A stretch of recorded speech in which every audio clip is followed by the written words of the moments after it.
How do I get my BF to finally stop hurting me as a joke or act of love? We have been together for over 3 years now. I don't even know where to start. My boyfriend keeps physically hurting me, and I feel so tired and confused. I've asked him over and over again to stop, but he doesn't. He doesn't take me seriously. He slaps me on the head when I make a mistake. He bites me so hard that I have bruises all over my neck, shoulders, and back. He hits my back leg so hard it's sore for hours. He twists my arms painfully. He squeezes and twists my fingers. Right now, one of my fingers can barely bend, and he knows I need my hands for work tomorrow. Sometimes he even does this when I'm cooking with hot oil or using a knife, like pinching my upper arm when I'm holding something sharp. If you don't know, that spot hurts like hell when being pinched, and your reflexes will kick in to fold the hand, so yeah, dangerous. I've cried from the pain so many times and told him to stop. He knows it hurts me, and he still does it. When I cry when he hurts me too much, he apologizes in this victim way, like, "Sorry, bro, I won't do anything anymore. I'll just keep to myself. I will just mind my own business." But if I don't act happy and forgive him right away, he gets angry and yells that I'm making a big deal out of nothing, that he already apologized and that I'm pushing it too far. He acts like he's the victim of my drama. He calls all of this teasing or jokes, but it's not a joke. I'm covered in bruises, sore, and exhausted. I feel like no matter how many times I ask him to stop, he doesn't listen. He gets cocky, acts like I'm the problem, and I'm so tired. I don't know what to do anymore. I don't want to live like this. He says that the bites is how he shows love, but I have so many huge bruises all over me and it's so sore. Lifting heavy stuff at work is so much harder for me. Commenter 1 said, "So this is abuse, and you can file charges for him slapping your head and biting you so hard there are bruises. Document it. Get out of the situation now. It will get worse over time, not better." Commenter 2 says, "Honest question, are you not able to leave the relationship? Because saying, I don't know what to do when the only obvious answer is, leave, cut ties, and possibly even file a restraining order? I need to understand what's stopping you." Commenter 3 says, "You're being abused. If this is real, you need to leave. How can you possibly think him hurting you to the extent that you can't even bend your finger anymore is an abuse?" Commenter 4 says, "Oh honey, this is so abusive. Is there somebody you can go stay with? Family or friends?" Commenter 5 says, "Please get away from him. If you let him continue, he will escalate. He actually says sorry, bro." Commenter 6 says, "Being gaslit on a regular basis, it does kind of feel like your mind is a mess because of what he's telling you. I understand why you would need a stranger to explain what you've been through, because you're too close to it. Brain fog is real, and they enjoy doing it. Now that you know this part, what comes next for you?" Oop added some additional comments herself. The way he portrays it each time is as playful, as joking, or as love. He hasn't done this while he was angry or upset, but nevertheless, it still hurts me. Seeing so many people call this abuse really shocked me. I didn't think it was abuse. I didn't think this situation was abuse. He always does this as a playful thing, so I thought it's not as serious and it can be fixed. Besides this, our relationship has been great so far. I didn't realize how bad this situation is until I saw these comments. To be honest, he calls me dramatic a lot. He often dismisses my feelings, saying there is no valid reason for them. Being told this over and over again, I now question my feelings and reality a lot of the times, especially when I am so isolated. My family loves him and always is on his side. I have no one to give me unbiased opinion. I don't know, right now my mind is a mess. Not really, I have just myself. I am studying and working at the same time, so I can't afford to move right now, yes. He does. It's his way of dismissing me whenever I cry afterwards. Sometimes he gives a genuine apology. Sometimes he just wants me to shut up. My family knows about everything. They call me too serious and uptight, saying he is just affectionate and playful. But to be fair, my family has been very messed up towards me in the past. Now that I'm thinking about it, I wonder why I even took their opinion into consideration. I faced a lot from my family. They even let my rapist visit and sleep over almost every other day with full knowledge of what happened, and didn't allow me to have a key for my bedroom. It's barely the tip of the iceberg and not even the worst what has happened. But yeah, I am starting to realize I am carrying baggage despite wanting to act like I'm okay. There's a lot to unpack if I want to do better in life. It is a lot more that has happened in that family. But I have worked hard my whole life to get away from that. Now, too, I am pursuing a degree hoping for a better life. With what's happening in my relationship, I need to think hard how to go from here. But my plan definitely isn't staying. There were some really harsh comments here, but they all conveyed the same message. It won't change for the better. I have not worked so hard to leave one misery just to stay in another. Thank you for being understanding. I don't know how yet, but I will look for a way out. There's so much at play, school, work, foreign country. I have just myself. But where there's a will, there's a way. These comments really opened my eyes. I certainly do not wish for this to be my life first. I want to thank the people who took the time to respond to my post 7 months ago. I wasn't sure if I would ever make an update, but a lot of the advice people shared helped me. I left. It took me months of planning, saving money, and figuring out how to safely leave. Starting over has been difficult, but I'm out now and I'm trying to rebuild my life one step at a time. Everything still feels very recent, and I know I still have a lot to process. I'm hoping to start therapy when I'm able to. Looking back now, I can see a lot of warning signs that I ignored at the time. There's also something I wasn't honest about in my original post. I changed some identifying details because I was afraid of being recognized, including my age. I was actually a minor when I met my ex-boyfriend, which has been difficult for me to fully process now that I'm out of the relationship. Things became worse once he realized I was pulling away. Arguments about nothing became more frequent. He started accusing me of cheating, going through my phone and trying to monitor who I talked to and where I went. Eventually, during one argument, he slapped me across the face. After that happened, I left the next morning while he was at work. Since leaving, he repeatedly tried contacting me through calls, messages, emails, and fake accounts. He also showed up at my workplace and school trying to find me. A lot of the warnings people gave me on my original post ended up being accurate, and seeing things escalate the way they did was honestly frightening. I tried getting help from the police, but because the evidence wasn't sufficient, nothing came out of it. I decided to move cities, change my contact information, and blocked him everywhere I could. I still don't fully know how to talk about everything that happened. Most of the time I just feel numb and exhausted, but I'm trying to take things day by day. Thank you again to the people who reached out on my original post. Your comments helped more than you probably realized. Let's move on to another story. I am having the tattoo of my grandmother's signature removed. I'm devastated and struggling throw away. I just need to be heard. I feel like I am drowning, and I don't know if I can take it anymore. I'm in agony because I am considering cutting off my family. I know this would devastate my children, 11 and 10, given that they aren't close with their father's parents. And considering that one of my siblings has a new baby on the way, I just know it would shatter those two, and I am at a crossroads. My brother, a year older than I have 4 brothers, sexually abused me growing up. I not only told my parents, but over the years there was ample evidence of it. Just an example, they once found mass amounts of my worn underwear stashed in the rafters of his bunk bed, and caught him trying to spy on me while showering or changing in my room. He is sick. I'm not going to go into details, but once we all had to stay at my grandmother's while our house was being worked on, and he tried. He climbed into bed with me while we all slept on the floor, and my mother and aunt were on the couch. I screamed, waking everyone up. It happened right in front of 2 adults, and still they did nothing. I would stop showering and would cut my hair short to detour anything. My aunt even once asked what I did to provoke it. What could a child possibly do to provoke something by so heinous? I do not believe he was abused, so I'm going to stop any speculation of that now. He is a sociopath.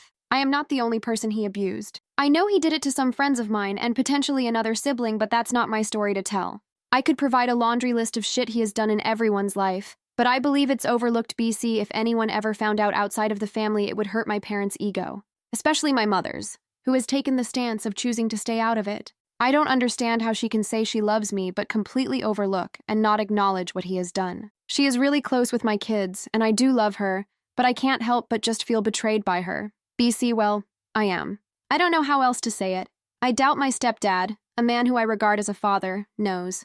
What's worse is I know that I can't trust her to keep my kids away from him. We don't live in my home state, and my children are thriving, but they are trusting to a fault as any child would be, and I would do anything in this world to keep them safe. My mother failed me, and I refuse to fail them. I'm going to break my children's hearts, but I know it's the right thing to do in order to keep them away from that monster. Thank you for listening. I'm sorry for grammatical errors, but I am so worked up that I just don't care. I haven't posted much, but I am feeling so overwhelmed, and I needed to share and vent with people who weren't in my close circle. I have been through a lot, and I feel like every time I come to them, I'm just a mess. So here I am screaming into the void. Just some backstory.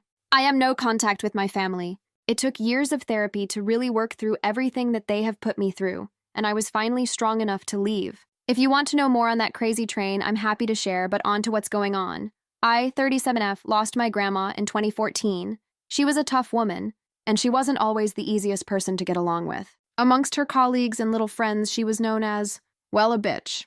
She loved me fiercely, though. I was the only granddaughter in the family, and she was good to me. She treated me like I was an extension of her and actually really sparked my drive. I owe a lot to her, and as I got older, I realized she wasn't a truly difficult woman. She was stubborn with her boundaries with people, and though she wasn't perfect, often, difficult women are labeled as so BC they aren't pushovers. After being diagnosed with cancer in 2007, My aunt, let's call her Mel, stepped in to take care of her. We all tried to do our parts, but Mel was the lead caregiver. Mel and I had a very complicated relationship. Now we don't have one. She's a selfish and mean woman. She makes fun of people, and will even make gestures or jokes about other women while even in church.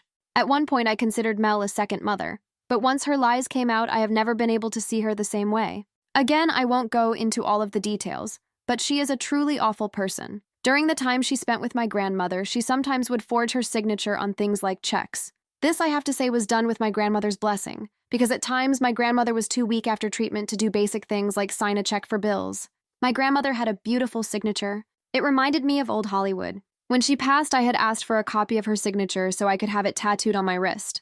I wanted to carry my grandmother's name with me always. I triple-checked with Mel to make sure it was in fact her signature. I asked for cross-references and even checked with my mother, and both said that it was my grandmother's. After I got the tattoo, my aunt made a joke that it was more than likely one of her forged signatures, as she couldn't always tell which was which.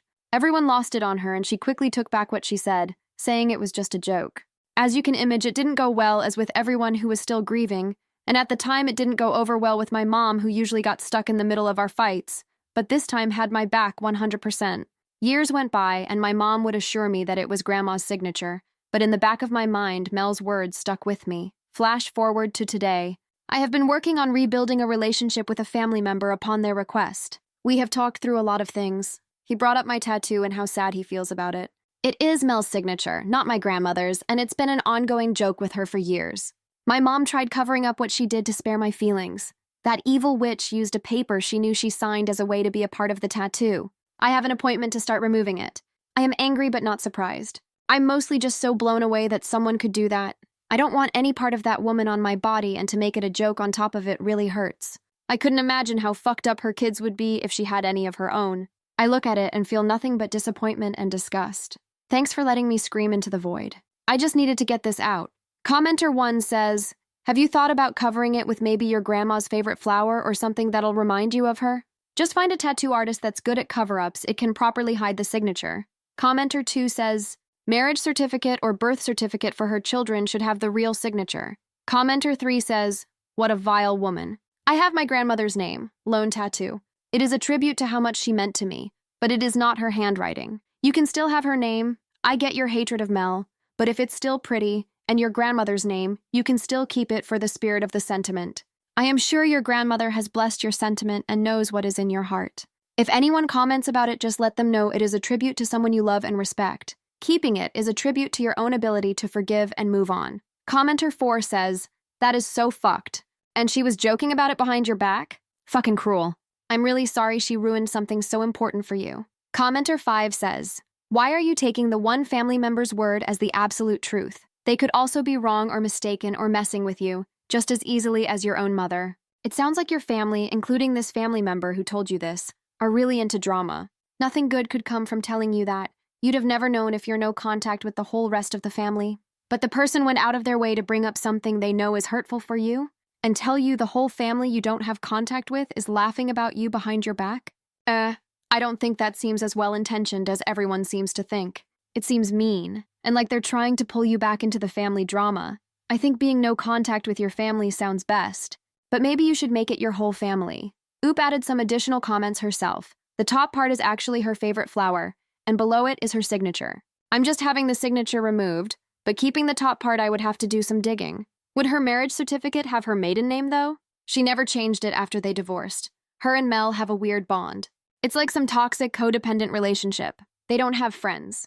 My mom blames it on her not being social, but really, I think it's BC she's easily influenced by Mel, and Mel feels threatened by any friendship my mom would have outside of Mel. If they were a couple, you would align them with a narcissist abuse stereotypes. My mom protected her peace. She didn't protect my feelings. Unfortunately, I have nothing. I moved to a different state a few years ago, and my mom kept all of those keepsakes. The only thing I have are some of the things she gave me as a kid, and pictures of my friends from HS, and that's it.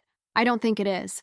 Mel did it because she wanted to be a part of the tattoo. She also jokes about it to people. If it was trivial, then why make it a joke? She did it after I asked multiple times and checked to make sure it was my GM's. She turned something that was supposed to be about my GM into something for her to have control over and laugh at. Mel has done too much damage to be forgiven. For some more context, my mother and father are divorced and had been since I was young. My father was a neglectful, self-centered man who would often pawn us off onto family when it was his time so he could do drugs and party with his girlfriends. We would cry to Mel and my mom about it. At the time, Mel had a boyfriend, which we considered an uncle.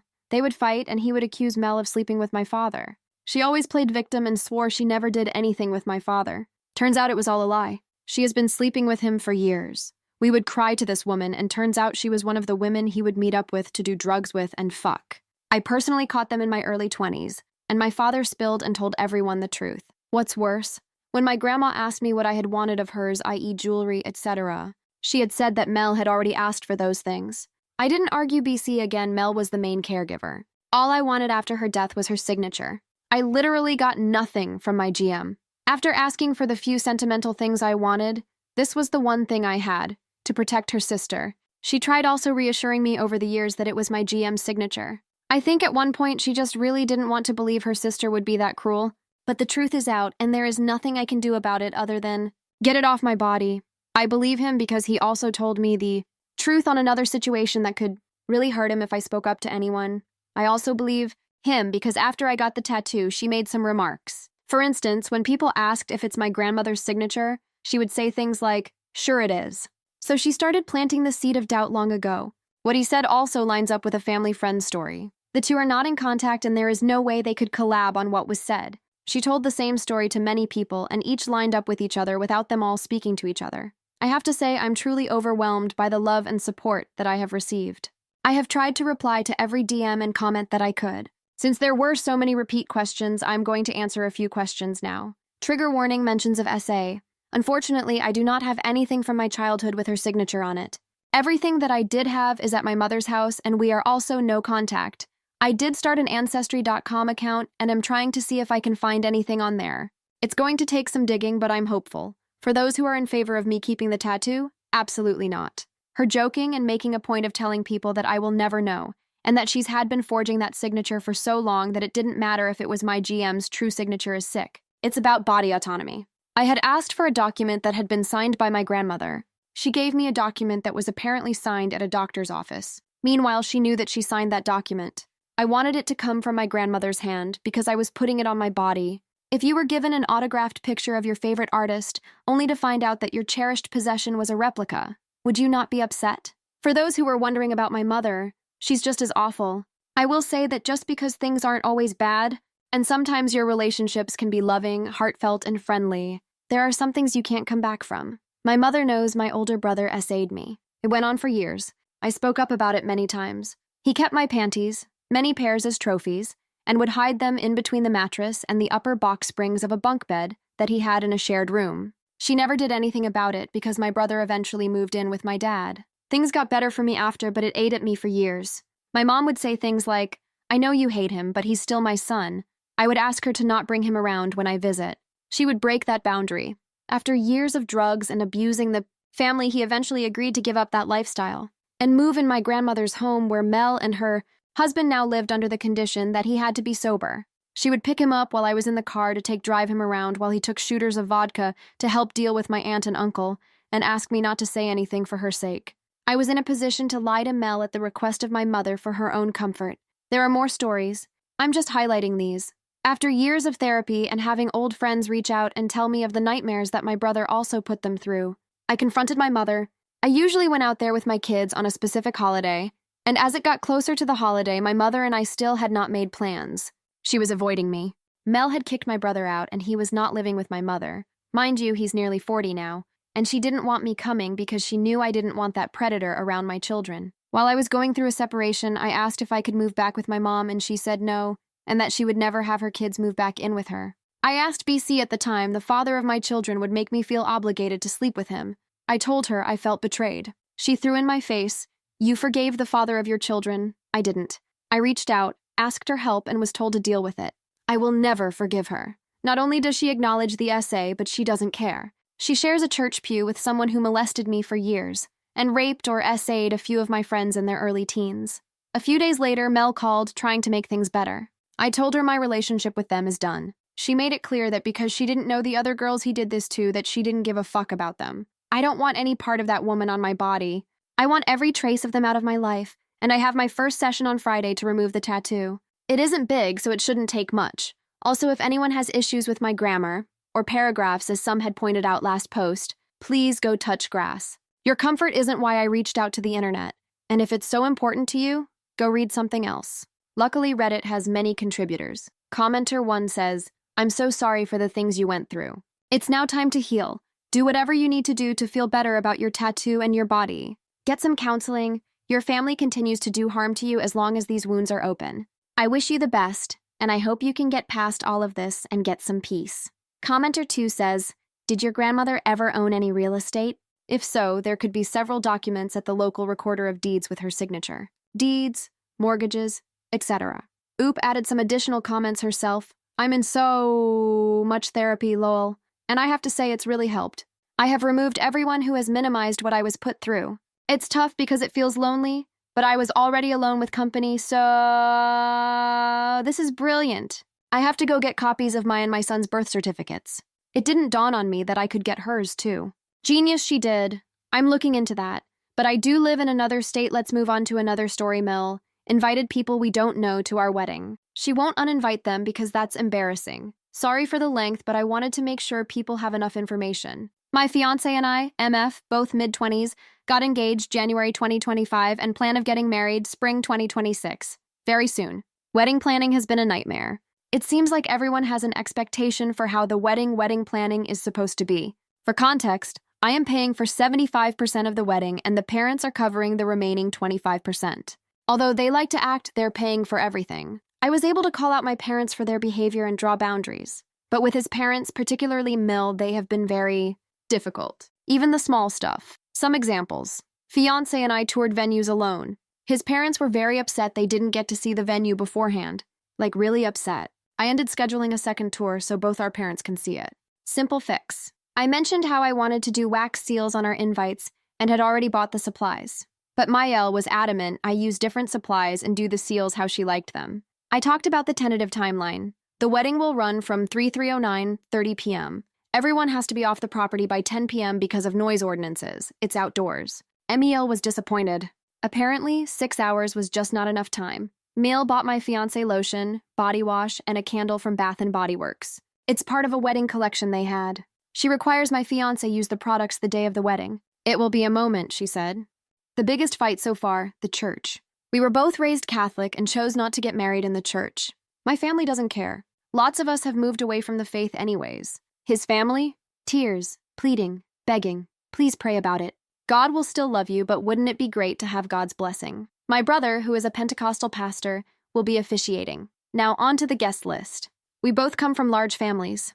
That would put us at a guest list of 100 people for just the core group. Parents, siblings, grandparents, aunts, uncles, cousins. Add in friends and selective plus ones, we'd get to around 150 people. That's plenty of people.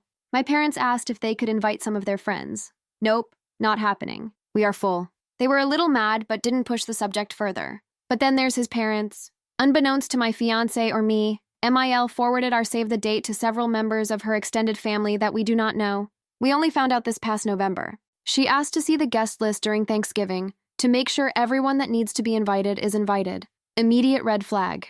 We told her who was invited, and then she began listing names we never heard of. We were confused and said they're not invited. She's visibly upset and starts arguing with fiancé. Says that these are the most important people to her and she already invited them. He tells her it's not her place to invite people to our wedding. I stay out of it, but my face speaks for me. They go back and forth for a while, but it got nowhere. I signal to my fiancé to let it go and we can talk about it later. We left the conversation telling MIL we'll talk about it after Thanksgiving. Well, we never talked about it. Fiancé tried to make a game plan with his dad, thinking if he can be on our side, it would make talking to his mom much easier. But they are both non-confrontational and wanted to ignore the entire situation. I guess MIL was crying to Fiel about the guest list for a while. It was eating her alive. Fiel got annoyed and fed up, texted fiancé to invite the additional people. Fiancé said no, but they won't let it go. I let fiancé know he should continue to handle it since it's his parents. But the second his parents involve me, I'll handle it. He doesn't want that to happen. 3 days ago, it happened. She involved me. Mill texted fiancé and me in a group chat. Starts off strong. I have thought about the people in my life that really matter to me that I would like to be invited to your wedding. To put it short, she pulls the dead parents card. Dad passed when she was 11 and Mom when she was in her mid-20s, and talks about how these people are parts of her parents, claims they've been at every big family event. I haven't met these people in the past 7 years we've been together, and my fiancé says he's only met them a couple of times. She even said not everyone invited is going to make it, so there should be room to invite additional people. She's already invited them and they're so excited. She even sent them the hotel block information, 7-8 weeks after we initially told her they weren't invited. It would be really embarrassing for her to uninvite them after all of that. She's praying we allow them at our wedding. His parents did offer to cover the additional costs. We since haven't responded. Here's my perspective. It's not about money. It's about respect. We've spent months now telling his parents how it's going to be, but they won't respect what we say. They worry more about how they feel. Mill is upset the wedding isn't how she pictured, and Phil just wants her to be quiet. I empathize with Emil's situation and losing her parents all those years ago. I lost my mom 4 years ago, and then my brother less than 2 years later. It sucks that there are people who can't be there and it's out of our control. But that doesn't mean she can require certain people be invited. She might be the mother of the groom, but she is a guest. Guests can't control how the wedding will be. She's already crossed so many boundaries, and it's not my responsibility to fix the mistakes she made. I told my fiancé, since it's his family, he makes the decision and I will support him. He said he wants to give in just to make it all stop, but that sets the wrong precedent. He doesn't want these people there. He's not close enough with them, and if they were really that important, they would have been around more. He also doesn't want to start a marriage by ignoring my feelings and just doing what his mom says. He's torn and hurting. I've offered to be the one to respond as I promised so that I can take the heat. But he doesn't want to ruin the little chance I have at building a relationship with his mom. With that, how would you respond? We agreed any response needs to be in writing since most of our conversations have been verbal and misconstrued. Having it in writing makes it clearer. Should I mention that second venue tour I scheduled with the parents is in 3 days? Thanks in advance for whatever advice you can give. Commenter 1 says, you should only allow MIL to invite her people if your folks can also do the same. But honestly, do you really want people you don't even know at your wedding? Commenter 2 says, oh God. Imagine what's going to happen when kids come in the picture. Commenter 3 says, your fiancé needs to take his balls back from his mother, who apparently keeps them in her purse. Yes, you can put it to bed, but is that the life you want? He doesn't like confrontation. Okay, and? Adults have to do lots of things we don't like without pushing our responsibilities off on others. Imagine how she will be if you have kids. Do you always want to be the enforcer? Do you always want to have to deal with the drama because your husband doesn't like to? That isn't fair to you. He needs to put his foot down and end this nonsense. Yes, you could do it, but guess what? So can he. He will grow from the experience. Let him do that. Oop added some additional comments herself. Funny enough. She says the same thing about her wedding. Complains about how many friends and additional family each of their parents invited. She said it was overwhelming. When we say this is exactly the same as what she experienced, she backtracks. Don't even get me started on the kid convo. Did you know the entire point of marriage is to have children? No other reasons. He's gotten much better about sticking up for himself, but certainly it's not been perfect. He struggles to have difficult conversations, especially because his parents don't argue with reason, just emotion. The idea of me being the enforcer has more to do with the fact that they can't argue with me the way they argue with him. They don't speak to us the same way. They'll keep pushing him and never listen. They are usually pretty quiet once I get involved. It's a weird dynamic. Hi, everyone. It's been a few months and I figured I could provide a bit of an update. The biggest update is, we got married. It was such an amazing day and went just as we had planned. We're still in awe of how perfect it was for us. We don't regret a thing, except our DJ, but that's a story for another time. In regards to dealing with Emil and her guest list requests, the day after my initial post, my now husband sent a short text to both of his parents saying her extended family wasn't invited and we were done having the conversation. Added in that we were disappointed with their behavior and that they caused unnecessary stress. The response was, interesting. Mael just responded saying she invited these people because we said it was okay in prior conversations that never happened, and she has always been supportive of the wedding. That was never a concern, but now it is. There were no apologies, but we weren't expecting any. She also never said she would uninvite her guests. But we can confirm they did not come to the wedding. His dad even made a comment about how selective the guest list was in his speech. Tried to make it sound like everyone there should feel special. They got an invite. Such a classy guy. Responses to common comments. How many people did she invite? We don't actually know. She was vague and told people different things. The text to us made it seem like she sent an open invite to her extended family and their families. How many people that includes is a mystery. Higher security. This was a big consideration, and I had looked into it. Cost-wise, we just couldn't do it. Luckily, we have some large, scary friends and family that could act as security in any given situation. Since we had no issues, there was no need for them.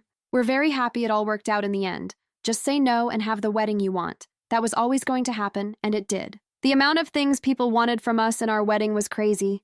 No was commonly heard from us. We had control over every single detail. In this instance, I was more concerned with people I didn't know showing up to the wedding, because it was something we couldn't control. Especially since we had no way of getting in contact with them, nor did we know how many people she invited. That's why I asked for advice. Thank you to everyone who provided meaningful advice. Life has been really peaceful since the wedding, and we are loving it. For those currently planning a wedding, take your time, enjoy the good moments, and do it your way. If you're worried about something going wrong, my mantra was fuck it. Let me tell you, it helped a lot.